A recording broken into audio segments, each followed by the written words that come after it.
ఎడారిలో సెలయేర్లు నవంబర్ 16. వారు గొర్రెపిల్ల రక్తమును బట్టి వానిని జయించి ఉన్నారు గాని మరణము వరకు తమ ప్రాణములను ప్రేమించిన వారు కారు. ప్రకటన గ్రంథము 12వ అధ్యాయము 11వ వచనం. యోహాను యాకోబు తన తల్లిని తీసుకుని యేసు ప్రభు దగ్గరకు వచ్చి ఆయన రాజ్యములో ప్రధానమైన స్థానాలను తమకు ఇవ్వమని అడిగినప్పుడు ఆయన కాదనలేదు. కానీ వాళ్ళు తన పనిని నిర్వర్తించగలిగితే, తన గిన్నెలోనిది త్రాగగలిగితే, తాను పొందిన బాప్తిస్మాన్ని పొందగలిగితే అలాంటి స్థానాలను ఇస్తానన్నాడు. ఇలాంటి సవాలును మనం ఎదుర్కొనగలమా? మంచి మంచి వస్తువుల చుట్టూ కర్కశమైన అవరోధాలు ఉంటాయి. మనం వెళ్తామనుకున్న ప్రదేశం చుట్టూరా కొండలు, అరణ్యాలు, ఇనుపరదాలు ఉంటాయి.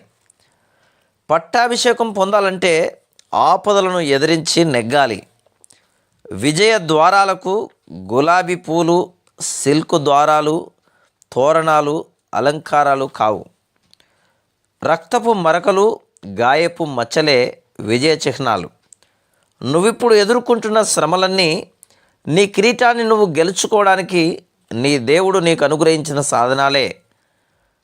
ఎక్కడి నుంచో కష్టం వస్తుందని, ఆకర్షణీయమైన శోధన వస్తుందని, మనకు సరిపడని క్లిష్ట పరిస్థితి ఎదురవుతుందని చూడకు. ఈరోజే దేవుడు నీ చుట్టూ ఉంచిన వాస్తవాల సవాళ్లను ఎదుర్కో.